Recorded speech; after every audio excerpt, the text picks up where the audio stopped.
I do hope as the industry progresses and like the SSPM space progresses, that there's more open content and more collaborative elements. There's some ISAC meetings that'll talk about SSPM. There's some conferences where it gets brought up or Yeah. touched on a little bit, but it's still a young space. So it can be hard to grasp the full complexity of it. Everywhere I've worked has had gaps in onboarding and offboarding process because it is hard to track what users have accounts where. And like some places you use their personal GitHub account. And Yeah. so it's part of the offboarding checklist, but some other system part of that. Or what if there was a test instance and it's like technically connected, but it's not part of the SSO framework? Are you one of those organizations that does not use VPN because you trust the fact that you have a SaaS service that is on single sign-on?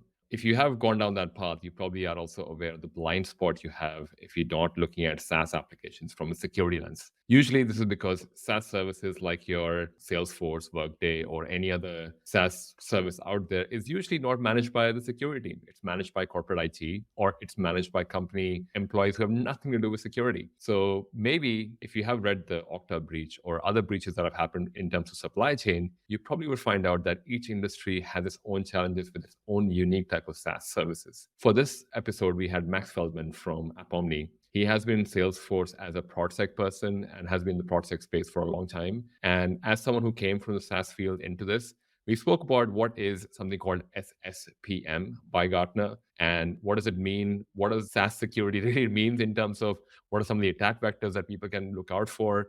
How can they even start thinking about a SaaS security program for their organization if they were to go down that path? And what are some of the challenges you might come across? So all that and a lot more in this episode. If you are watching or listening to this episode for the second or third time, we would really appreciate if you take a few moments to just drop us a review or rating on Apple iTunes or Spotify if that's where you're listening to this. Or if you're watching this on YouTube or LinkedIn, feel free to give us a follow, subscribe. It really means a lot when you ask us questions on the comment section or send us emails with your questions. So helps us grow and helps more people find out about what Cloud Security Podcast does. And by the way, thank you for the 1.5 million downloads that we hit yesterday. It has been the most humbling moment for both Shilpi and myself when we started this 4 years ago. And it would not have been possible without all of you sharing episodes that you found valuable with other people and letting other people know that, hey, by the way, there's something called Cloud Security Podcast you can use as a resource for knowing everything about cloud and cloud security. We also recently released a custom AI agent. I know everyone has been talking about ChatGPT, but I don't know how many people have been talking about custom ChatGPT agents. We made one called Cloud Guardian specifically for cloud security, which should help you learn cloud security, do your cloud security job better. But we're not opening up for everyone. We are starting with a beta release for it. It's still a free custom agent that people can use, but we want to make sure that even though we have trained the data based on all the interviews that we have run on Cloud Security podcast so far, and we'll keep adding all episodes, including the one that you're about to listen to right now. We just want to understand, how do we trust this? And we don't want to trust it ourselves and not just give it a certification. So just like any other security person would do for a certification, we would like your help to understand if we have trained the model the right way, where do you find it to be problematic? If you do decide to help us, and we would really appreciate if you do, we would like to say a special thank you by giving you a special sticker of our mascot called Cloudy. And I look forward to hearing from you either in the comment section on the YouTube video or just send us an email if you want to spend some time and get involved in helping the community. Drop in a comment as Cloudy, Cloudie, or send us an email with Cloudy to info@cloudsecuritypodcast.tv. That's all I wanted to share about the episode. And finally, we would be at AWS reInvent. And if you are there, definitely come and say hello. It is the biggest AWS event of the year. So we're expecting a lot of announcements. Specifically, AI announcements is one more thing, but I would let the announcement be the judge of it. If you're there, definitely say hello. And we would love to say hello and give you a hug in person as well and include you in our videos that we do. But I just want to say thank you. I hope you enjoyed this episode as the previous episode that you enjoyed. And I will see you next episode. All right, enjoy. Peace. Hey, Max, thanks for coming on the show, man. Really appreciate you coming in. Yeah, thanks for having me. Not a problem. Could you share a bit about yourself? Maybe that's a good place to start. Yeah. So my name's Max Feldman. I'm the Director of Security Engineering at AppOmni. Worked in SaaS and SaaS security for a while now. I started at Salesforce on the product security team. And then I worked at Slack, also on the product security team, moved around. And then, went to AppOmni working on SSPM, SaaS security posture management. So pretty much my whole career has been cloud and SaaS security. Yeah. Awesome. I'm glad you came from the ProdSec team as well. So you understand the technical nuance of the security aspects as well. But Sometimes people may be confused with SaaS. Like a lot of people think cloud is SaaS as well, AWS and SaaS as well. In this particular context, when you say SaaS, so we can level the playing field for the conversation and have everyone on the same playing field. What do you mean by SaaS applications when you say security of SaaS applications? Yeah, so I would differentiate it from like infrastructure, platform as a service. And then just to give a really easy example, Salesforce, Slack, ServiceNow, Workday, things like that. There are a couple applications where it starts to get a little blurred. So you've got like Microsoft, which has SaaS components, but then it's also linked to Azure and Azure AD. So some of them blend a little bit, but I'd say more the business processes and the software that's running that for enterprises. But also GitHub, GitLab, things that are running in the cloud, but they may relate to code, they may relate to infrastructure, but they're not literally the infrastructure of it. And would you say, I guess, talking about security for these as well, because I think we're talking about SaaS security here, because I haven't really heard a lot of conversations about SaaS security. It comes up here and there in conversations. Now there's a whole SSPM space that you referred to as well. What is SSPM and why was it not being considered so far from a security perspective?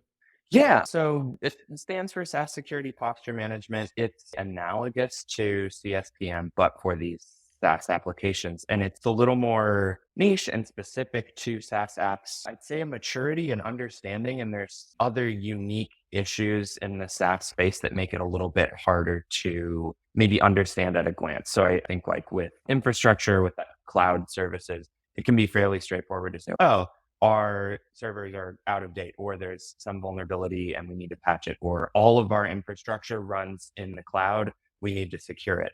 SaaS can suffer a little from visibility and different stakeholders. So you may have, let's say you're a large organization, you have Salesforce, Workday, ServiceNow, Slack, GitHub. You have probably different admins for each of those, and then a security team that's completely separate from it. So you end up with some maybe confusion or lack of visibility, lack of awareness. And the folks who manage the Salesforce instance may be interested in security, but aren't necessarily the experts that we would expect on the security team proper. But then the security team proper doesn't know anything about Salesforce. And if they do, then they probably also don't know things about ServiceNow and Workday. It's all these services are so complex. It's hard enough. You can be an expert in one. There are like courses and certifications for just Salesforce and just Workday. And Yeah. on top of that, to be a security expert, it's complex. And then I think it lags a little because there haven't been as many breaches either. So it's catching up slowly and it's getting more attention, but there's more and more attention to the data actually stored in these services versus like cloud. It's obvious. Everything's there. It's a worthwhile target. Attackers are going to try and disrupt your service or run crypto miners on your infrastructure. It's a little more subtle sometimes with that. So what is the Gartner SSPM then? Is that the same? I believe so. Yeah. And they have like players in the space and the quadrant for SSPM. They've basically gone full gamut with it as well. The reason I asked that question is because a lot of people, from an organization perspective, there would be large organizations that actually have people who solely rely on Gartner. If it's not a Gartner category, I don't really care about it because it's not important enough for me. And I'm not saying all enterprises are like that, but definitely there are some that trust that if there's no Gartner category for SSPM, then there is no need for me to consider it because clearly it's not a pattern. So is the Gartner SSPM and the SSPM that you just mentioned, both are the same thing? Yeah, exactly the same concept. It's an evolution of like, how do you apply security to these SaaS applications in general? And then there are specific ways to do that. But yeah, versus like CSPM, you're looking at, even without a category, I think can be a little more obvious. Oh, here's where everything's running. Like, here's all our sensitive data. So whatever level of the company you're in, you think, yeah, obviously we want to secure that. If you're looking at SaaS, it can be trickier. So that category, I think, makes it a little more clear. And it's recent too. Just as time goes on, there's like more adoption of cloud services, and then there's more adoption of SaaS services, and then there's more attention paid to like SaaS security, and also all these SaaS applications grow in complexity. But yeah, I think it's the natural evolution of security attention over time. It's like it's on-prem, and then it's the cloud, and then it's Yeah. And would you say at what point would people start considering an SSPM? Should a startup today consider it? Because I imagine a lot of startups out there have a lot of SaaS services. And I think I was reading a survey somewhere, an average organization these days has about something 300 odd SaaS services or something? Like, at what point should someone consider seriously thinking about SaaS security? I would say at any point, it's worth considering. It's good to be thinking about security in general from the get-go, and it's Yeah. easier. So it's much easier to be thinking securely to begin with than to go and build an organization or build a company and then look back and say, "Ah, we should have done this more securely," and then start trying to fix these things and fix this debt that's accumulated. So I'd say, like, short answer, immediately from the get-go, it's good to be thinking about security. It's in practice can be a little more difficult if you've got a couple people or let's say a handful of people and everyone's jack of all trades and they're working in these different applications and you won't necessarily have the expertise or know like how do you configure this securely? How do you make use of this securely? So when you go for an actual solution might differ from when you should start thinking about it. And I think that's pretty general too. Like when you're small, you should still think about the security of your code, but it's later on that you start purchasing more like security products. I'd say that it's very important from the get-go to be thinking about like inventory and where data is and visibility, because that helps paint a clearer picture of like when and where to invest. Because if you start and you have a couple products, or let's say you have even a few hundred SaaS products, but there's a long tail without a lot of information in them, it still lets you focus on the most important and largest applications. That also generalizes as you get to a huge organization with thousands of SaaS applications. Some of them won't have as sensitive data. And with finite time, finite resources, you do have to play this prioritization game. But there are some apps that'll have all of your employees' healthcare information and salaries and all this PII. There are some that'll have trade secrets. There are some applications that'll have like financials, all this other information. So those are probably worth more attention. So yeah, like your mileage may vary depending on how you're deploying things, but it's important to know where you're putting your sensitive data and then be thinking, are you following the best practices that they recommend, the provider? And you've touched on a very interesting point, man, because a lot of people may be even confused about when we say SaaS security, what kind of threats or what kind of risk are we really talking about? And I love the example of HR data.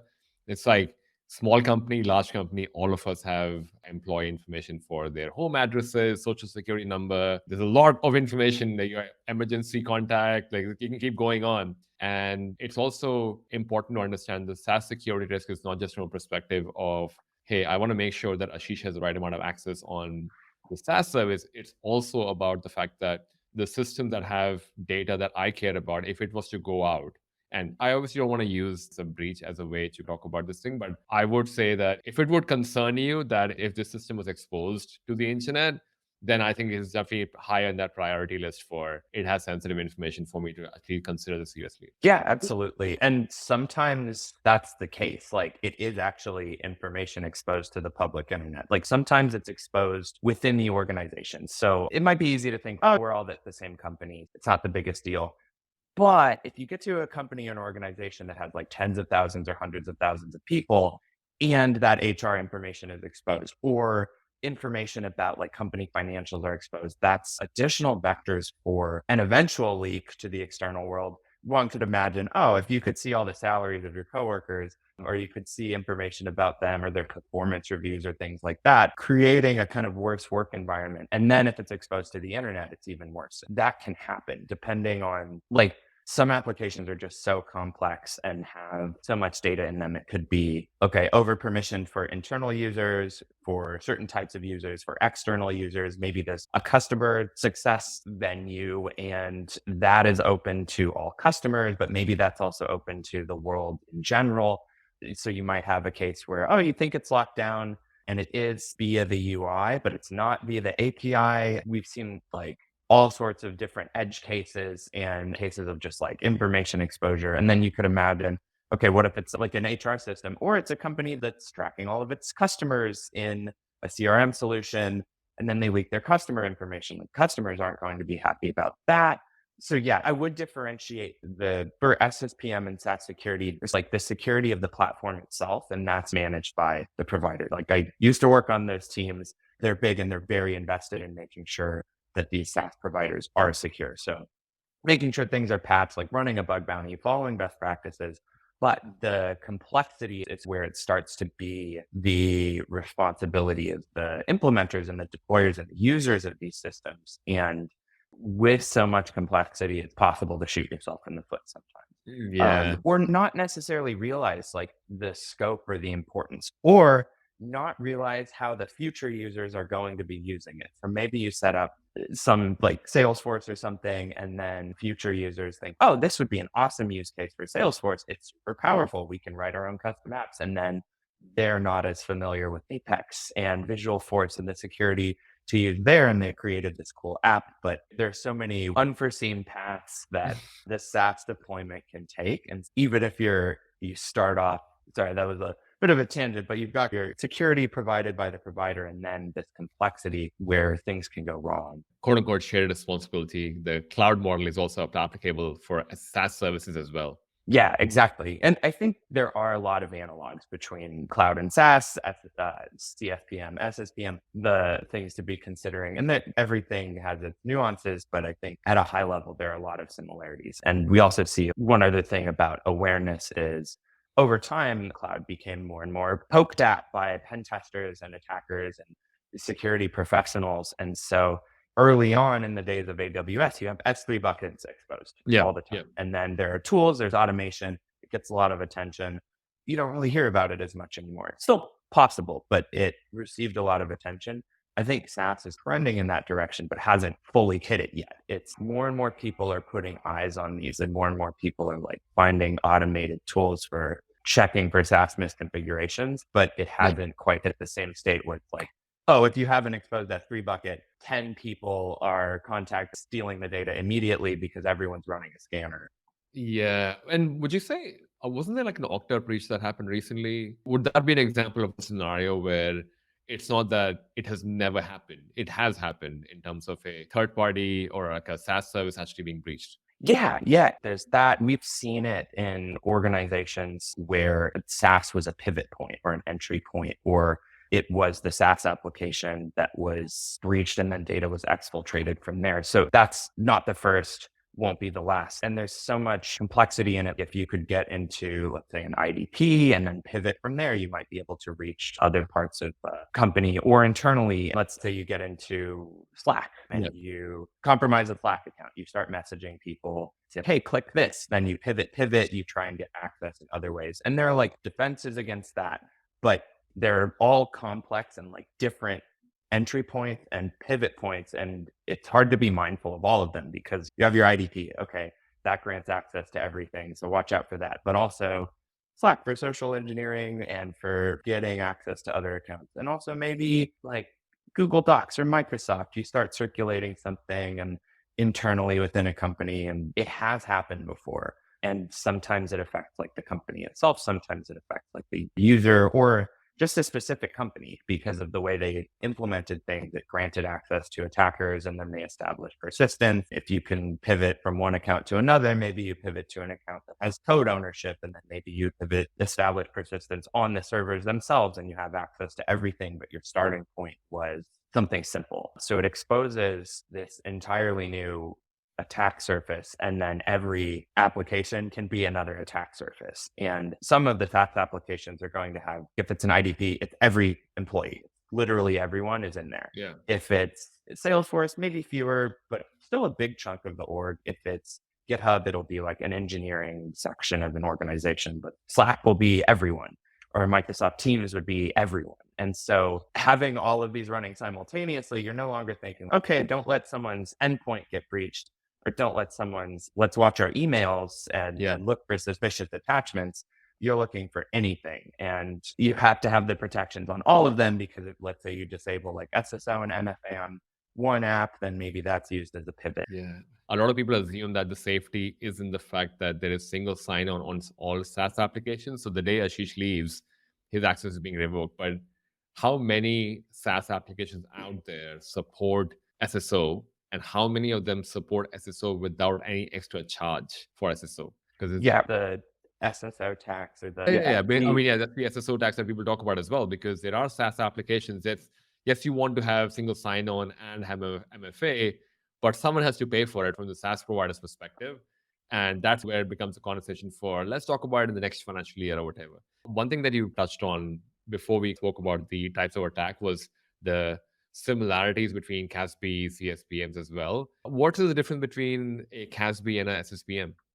Yeah, it sits in the network and is looking at where your employees are going, and it's brokering access to your cloud services. And it can sit between, so let's say I'm on the VPN, it's monitoring my connections and looking at what's going back and forth between me and some SaaS application. They can lose a lot of information. SaaS complexity and just the use of it has exploded. So let's say, yeah, we've got a VPN, but you've connected hundreds of additional apps to your SaaS providers. So like Slack, Salesforce, Microsoft, GitHub, all of these things can have third-party applications. So CASB won't catch those. It won't necessarily see a lot of other interactions that are going on. And then also, there are a lot of companies that don't use VPNs anymore or have different setups, and there are more VPN lists. Oh, like the Setup. SASEs, like the SASE, the service on edge or whatever it's called. Not even that, where it's just like everyone gets a login, it's SSO, and there's no monitoring. Or you have an endpoint monitoring on your laptop, for example, but then is it on your phone? Do you have a personal work device? And you might be, all of these SaaS providers also have mobile devices. So the phone would need to connect to the VPN. And I've worked at multiple places where you don't need to do that. And I think it's growing in popularity because it's just easier and faster. And then you count on these applications to just use SSO. So you've pushed a little bit of your planning for access just over to an identity provider. And I like the places where I don't have to get on a VPN. It's a lot better to log in. But I am on Slack on my phone. I'm on Gmail on my phone using like G Suite and GitHub. And so all these things. And if you, for a CASB, it has to have all that visibility, and it would still miss the connections from the SaaS provider to other applications. So let's say you install in Salesforce, you can install applications that are third parties and they're accessing your Salesforce data via API. A CASB wouldn't catch that. And one of those could be breached. So you could have some third-party application that's possibly not even in your list of approved vendors, because a lot of SaaS providers have rich ecosystems for apps and it's easy to install. So someone might say, hey, I want this helper for something, or there are so many Slack integrations where it's, like Slack and Jira, Slack and GitHub. You probably know that you're using GitHub and Jira, but there can also be other apps where it's like, oh yeah, like this is something more fun, or this is a note-taking app and one or two people in the company wanted it, but they had permissions to install it, or it was requested and just someone clicked approve, but then it has access to all of the data in there. So CASB is not going to stop that necessarily. So like I would say a lot of the SSPM specific and SaaS specific solutions are integrating directly with the SaaS applications like via APIs. And also tracking. One of the other things you miss with the CASB is like configuration drift and configuration changes and updates on the SaaS provider. And you could see, okay, who has gone into the system, who has accessed what. But there are cases where that doesn't matter if an admin has made a configuration change, or an admin has said, hey, I want to turn on this new feature, tie it to AI, for example. There are a lot of AI integrations. And so companies are thinking like, wait, do we want all of our text exposed with the third party? We need to vet that. But if there's just a button to push, it's not a breach. It's not a theft of information. It's not immediately concerning. But I think like a good solution would monitor that. And like a mature program isn't necessarily looking at just, okay, what users have done what, but they are, or like preventing access to certain things. They're looking at the system itself, like plugged in directly and saying, oh, did these settings change? Did this configuration change? Was additional access granted? And work natively with the SaaS application instead of sitting in the middle. So that's, say, like a couple of the differences between CASB and some others. Would you say ChatGPT is a SaaS application as well? Because you technically don't install anything. You just go to a browser, you log in. I'd say depending on how you use it. Yeah, it's running in the cloud and you're paying per usage. So I think it fits that definition pretty well. You could run ChatGPT specifically, I think, as a SaaS application. You could do like local LLMs and set up your own machine learning AI infrastructure. So it's all entirely contained. But if you're using an external service that's like learning off of your data and processing data, yeah. Even if someone goes in and asks a question, hey, what do we think about this deal coming through the pipeline, that it's technically that's corporate data that's been Yeah. sent off. But if you're training it on all this data or like making use of the APIs, I think it fits that pretty well. It can start to have like sensitive data that it's Yeah. storing or trained on. Because it kind of goes back to what you were saying earlier about every SaaS application and also the example that you gave for what kind of incident can happen in a SaaS scenario, prioritization for, or at least having an inventory of what SaaS applications you have, and then picking which is a priority based on the kind of data it's consuming.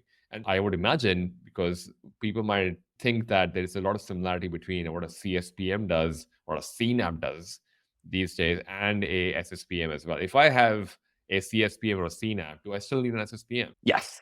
Yeah, I think they're analogous, but they don't cover the same things. Those solutions might cover like Azure or GCP or AWS or certain other cloud platforms and infrastructure, but they're not connecting directly to SaaS applications. And if you're a technology company, I think a lot of companies are using cloud services now. So any company, you might be using AWS, you'll still have Salesforce and they're completely separate. There's no connection. Nothing covering AWS will by default cover Salesforce. It needs completely different connections. It needs completely different things to be built. A lot of like security principles still apply, like least privilege and configuring things properly, looking at what data is going where. The foundations of security, I think, are universal, but then the specific are wildly different. So you have this huge attack surface and all these things going on, and Salesforce too, but in different ways. Like you can have all sorts of data. Like I used to review some of the apps on the App Exchange, and it's such a rich ecosystem, but there are so many use cases, like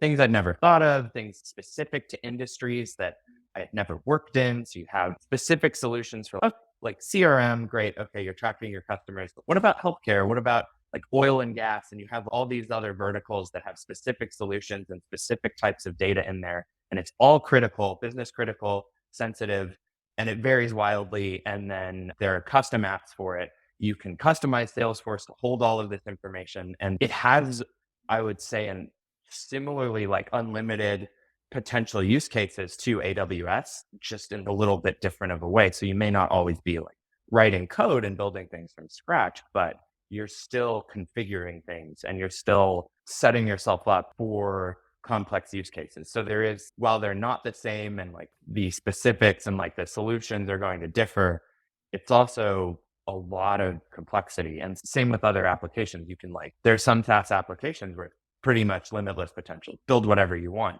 which is awesome and useful.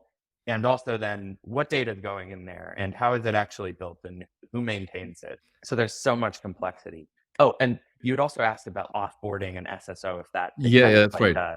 a solution. So it's a lot of SaaS applications do offer SSO. A lot of them charge for it. And also not all of them. And also you may not know if someone at your company can just swipe their own credit card or get a free trial of something. And then they're using, okay, here's something for brainstorming or here's something for like our roadmap. And it's a fun tool. They set it up with their own personal account and it's not SSO. Like everywhere I've worked has had gaps in onboarding and offboarding process because it is hard to track what users have accounts where. And like some places you use your personal GitHub account.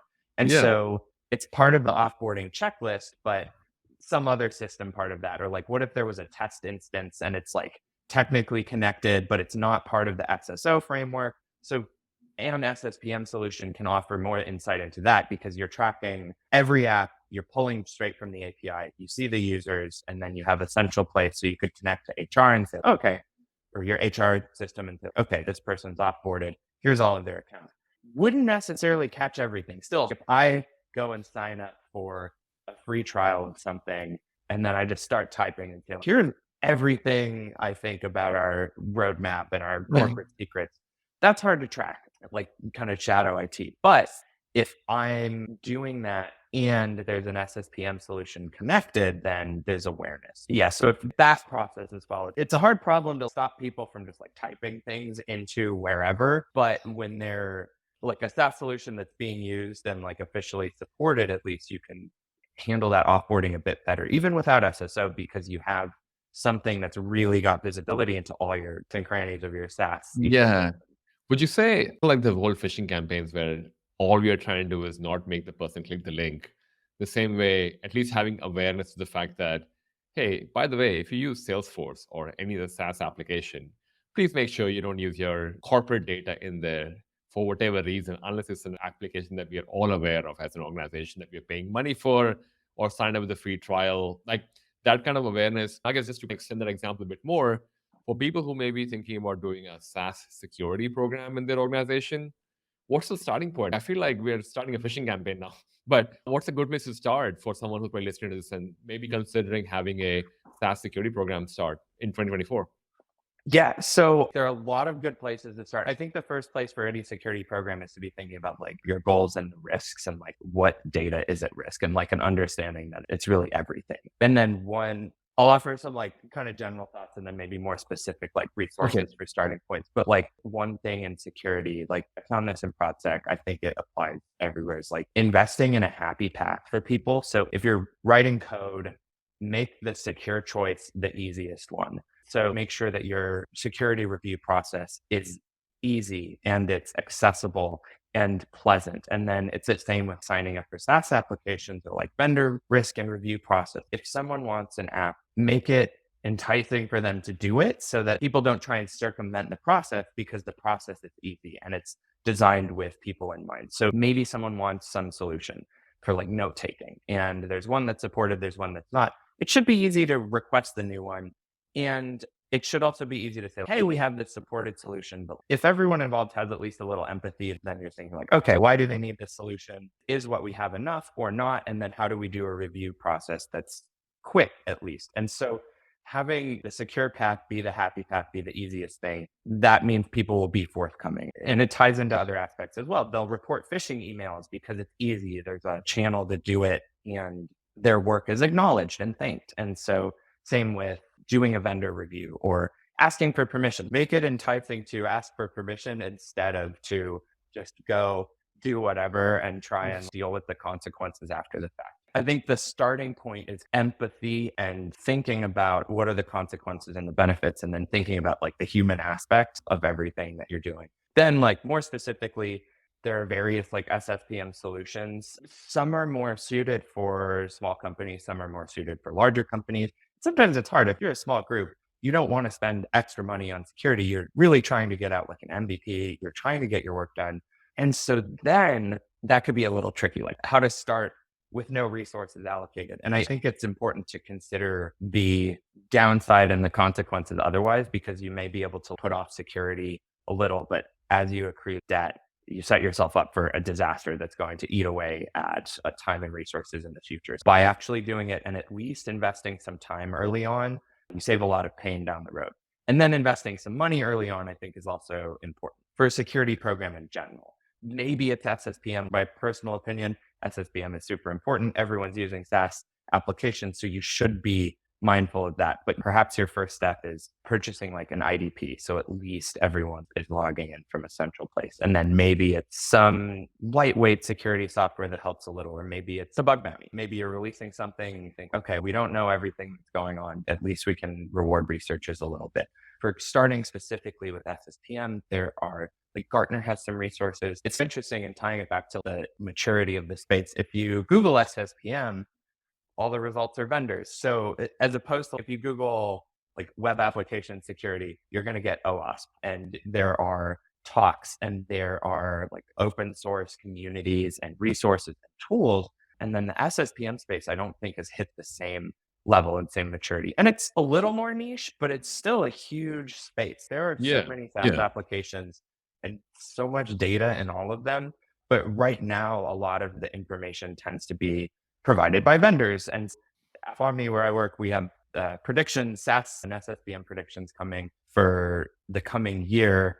And I think that would be a good starting point. And there are also other vendors that have similar content. But it is interesting to contrast like the available resources now versus if you're getting into web app tech, or if you're getting into just like security in general, you've got a ton of places, a ton of tools. You've got like all these websites you can hack. You have bug bounties. You have bug bounty providers who have like courses and talks and this wealth of information on how to get into it, how to learn more for all audiences too. Oh, you're a pen tester? You can start here. Oh, like you're running your own security program? Here's a great place to start. SSPM is a little newer. It doesn't quite have all of that. There are some researchers in the space who published blogs. There are some bug bounties that cover it specifically, but hasn't quite hit the same level of maturity. Sorry, that's a long answer. I think like the summary or the short answer is like, as with all security programs, like start with empathy and keeping in mind what are your risks and who is actually involved in the process, like the human element. And then right now, a lot of the information is Gartner and vendors. And maybe it's helpful to read like multiple perspectives and distill that. I do hope as the industry progresses and like the SSPM space progresses, that there's more open content and more collaborative elements. There's some ISAC meetings that'll talk about SSPM. There's some conferences where it gets brought up or touched on a little bit, but it's still a young space. So it can be hard to grasp the full complexity of it. I think a good starting point is at a decent enough size when it's possible to invest in a solution. I do think that's a reasonable way to go because it is hard enough to be an expert in one SaaS application, and then it's way harder to be an expert in 5, and it's impossible to be an expert in 100 or 200 or 300. And then before then, keeping in mind inventory and keeping people like forthcoming and mindful of where the data is going. And SaaS providers themselves also offer information. So like Salesforce has Trailhead modules on security. I think every major SaaS provider has documentation on how to most securely deploy. And that can be a little tedious, but it's necessary, I would say. It's not something to skip. So if you're rolling out Microsoft, it's worth reading the documentation and following their best practices. If you're rolling out Salesforce, it's worth reading the documentation and following the best practices and making sure you configure things securely, like principle of least privilege, requiring MFA, SSO. Those are the top 3 really concrete things that make it greatly increase the security of your SaaS applications. Yeah, there's like general approaches and then specifically MFA, SSO, least privilege, make people use a password manager. Those are all going to be like such a baseline. Yeah. Let your program flourish for a little while you mature. Oh, fair enough. Actually, that's a good point because sometimes you just don't have to go through the extra mile of buying a SSPM, but as long as you're doing basic hygiene, you should be comfortable with it. For people who might go down that path of doing this, I think you mentioned this in the beginning of our interview as well, where sometimes it's corporate IT that owns SaaS applications. They might have a Salesforce expert in the organization. They might be a Workday expert. Maybe think there might be a few challenges along the way that when they are thinking of building a SaaS security program or even thinking about working on this, can you give us a few examples of what kind of challenges people can expect as they work on this? Yeah. And I think some are going to be relationships. And if you have a big enough company, you have teams that are just really divergent and maybe not necessarily working well together. And I think like empathy plays a big role in that. If you're IT admins and your security team, I think this is a huge responsibility of any security team is be an enabler, enforce security, but don't always say no. This was a lot of the work we did at Slack on ProdSec wasn't necessarily like technical security stuff. It was like, how do we build better relationships with the company? How do we make processes that encourage people to come to us and be forthcoming?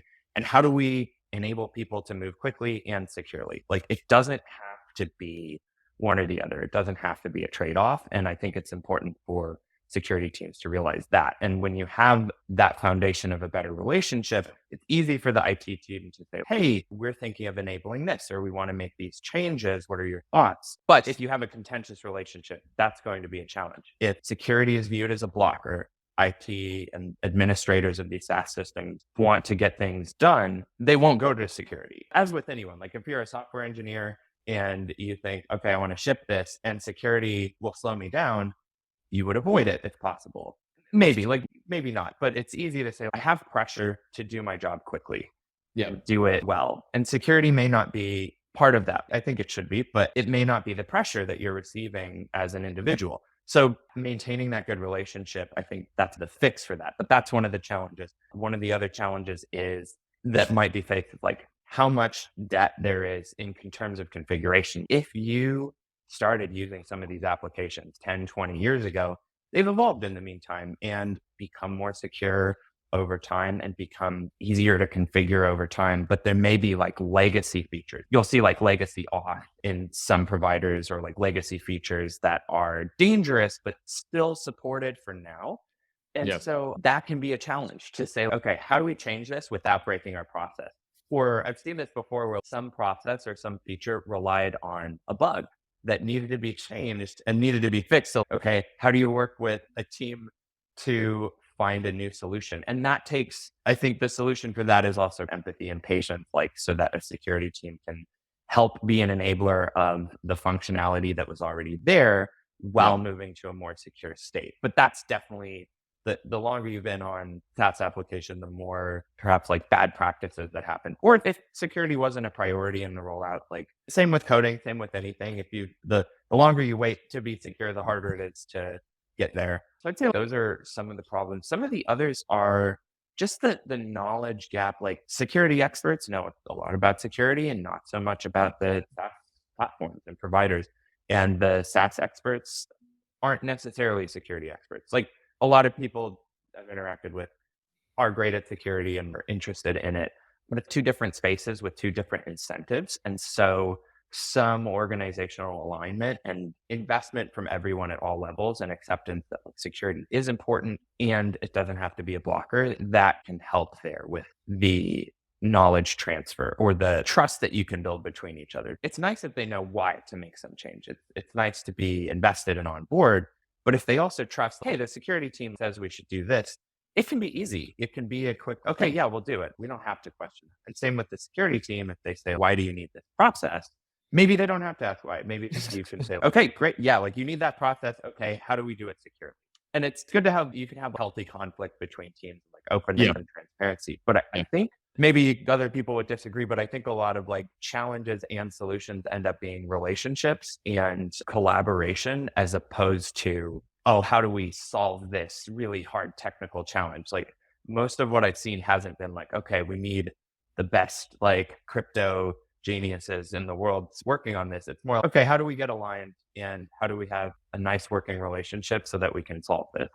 Yeah. Awesome. No, thank you for sharing that as well. I was going to ask for resources, but you wanted to share the resources as well. So I won't go into it. But that's most of the technical questions I had. If people Yeah. want to know more about the SSPM space or just the SaaS space as well, how can they reach out to you? Where can they find you on socials? My email is max@appomni.com. That's probably the best one. I'm on LinkedIn, Max Feldman, and AppOmni if you find other Max Feldmans on LinkedIn. I have a Twitter. I don't use it too much anymore. It's Mrs. Bufferworth's. Like, Oh, nice. yeah, thank you. Yeah, I don't use that as much as LinkedIn and email. So yeah, I'd say those are the best. Awesome. I would put them in the show notes as well. But dude, thanks so much for doing this. And thank you for shedding light on the whole SaaS security space and how can people even start working on this space as well. Thank you so much for your time and definitely looking forward to at least seeing where the young field of SaaS security kind of matures onto as well, maybe having another conversation. But thanks so much for your time. And for everyone else who's watching, thank you so much for your time for listening to us, watching us as well. We'll see you in the next episode. Thank you. Yeah, thank you.